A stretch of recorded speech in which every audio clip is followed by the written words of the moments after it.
राधे राधे। जय श्री राम, जय श्री शनिदेव।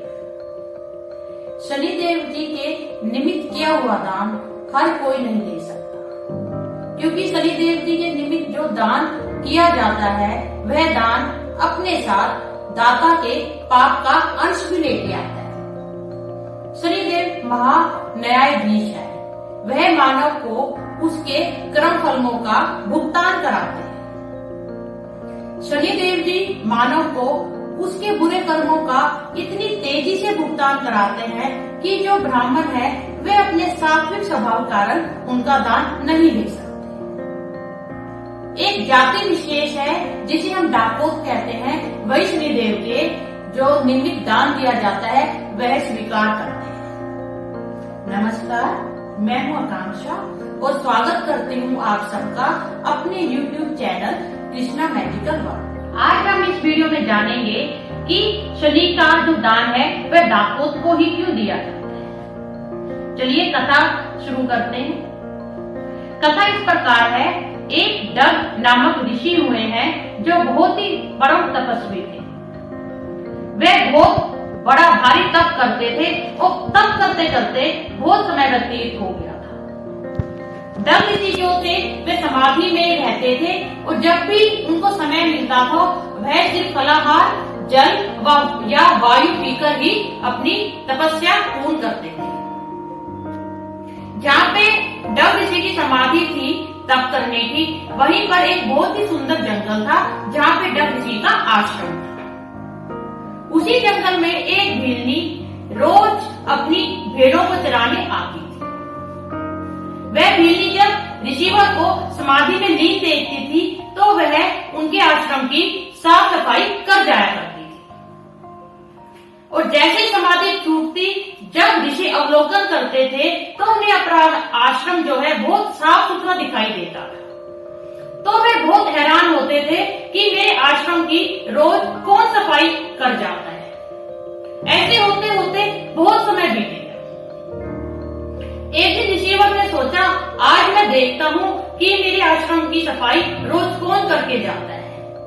तो ऋषिवर ने समाधि लगाने का जानबूझकर उपक्रम किया, परंतु वह समाधि न होकर यह इंतजार करने लगे कि आज मैं देखूंगा कि मेरे आश्रम की सफाई कौन करके जाता है।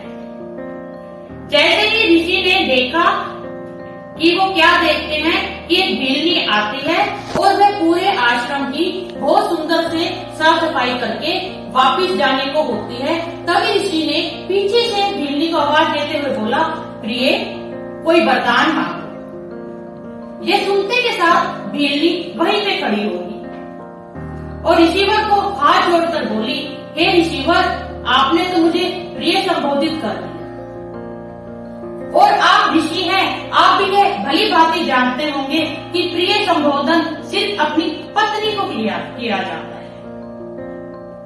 इसलिए मैं नहीं चाहती कि आपके जो शब्द है वह व्यर्थ जाए, क्योंकि आप इतने बड़े ऋषि हैं, आप जो भी शब्द बोलते हो वह रूप में परिवर्तित हो जाते हैं।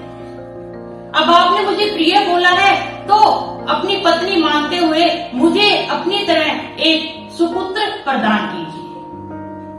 ऋषि यह सुनते के साथ बहुत अचंभित हो गए और वे अपने आप को कोसने लगे कि ये मेरे से क्या गलती होगी। उन्होंने सोचा, अगर मैं गृहस्थ आश्रम में जाऊंगा तो मेरी इतने दिनों की तपस्या वो व्यर्थ हो जाएगी। और वे भगवान को हाथ जोड़ के बोलने लगे, हे भगवान, मेरे कोई पिछले जन्मों के कोई बुरे कर्म होंगे जो मेरे से इतनी बड़ी गलती हुई। और वे पछतावा करके रोने लगे। जब उन्हें कोई भी हल न मिला तो उन्होंने भेड़नी से कहा, हे देवी, मैं रात को तुम्हें सोच के कोई उपाय बताऊंगा, अब तुम अपने घर जाओ। और ये कह के भेड़नी अपने घर को चली गई। रात को मन ही मन ऋषिवर सोचने लगे कि ऐसा क्या करूं जिससे मुझे गृहस्थ आश्रम में भी न जाना पड़े और उसे पुत्र की प्राप्ति भी हो जाए। तभी मन ही मन ऋषिवर ने सोच लिया। और अगले दिन जैसे भेड़नी आई तो ऋषिवर बोले, हे देवी, मैं तुम्हें तपोबल के कारण, तपोबल का जो मेरी शक्ति है उसके निमित्त मैं तुम्हें एक पुत्र प्रदान करूंगा। तभी भेड़नी बोल उठी, हे ऋषिवर, अब आप दूसरी गलती कर रहे हैं। आप मुझे पुत्र तो देंगे प्रभु, पर मैं एक भेड़नी हूँ जो सदैव जंगल में विचरण करती हूँ। वह जो पुत्र है वह आपकी तरह वेद पाठी ना बन पाएगा। वह भी शिकार करेगा, मछलियों को मारेगा और अन्य बुरे कार्य करेगा जो एक शिकारी जंगल में करता है। तो सब उस पे हंसेंगे और उसकी जग हंसाई होगी कि यह ऋषि पुत्र कहीं से भी नहीं लगता है। तब डग ऋषि बोले, मैंने जो गलती की है वह मैं ही सुधारूंगा। मैं अपनी संतान को अपने तपोबल से यह आशीर्वाद देता हूँ, क्योंकि मेरा नाम डग है तो मेरी जो संतान है वह उत्पन्न होके डाकोत कहलाएगी। और जो भी दान कोई भी ब्राह्मण लेने में समर्थवान ना हो वह मेरी संतान लेगी। जो भी शनि का दान है या भी कोई बुरे ग्रहों का जो भी दान है वह दान मेरी संतान लेगी, और मैं अपने तपोबल के आशीर्वाद से उस दान से रक्षा करूंगा। मेरे तपोबल के प्रभाव से शनि का दान भी मेरी संतान को कोई भी पाप कर्म से छू नहीं सकेगा। और यह कहकर ऋषि मौन हो गए। भीली ने कहा, अब ठीक है, और मैं अपने घर चलेंगी।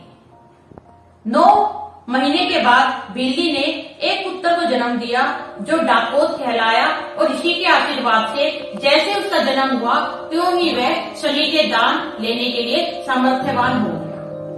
इसलिए जब हमारे मस्तिष्क में ये आता है कि शनिदेव का इतना भार डाकोत कैसे सहन करते हैं, तो इस कथा से आप सबको ये पता चल गया होगा कि शनिदेव जी का जो भार है वह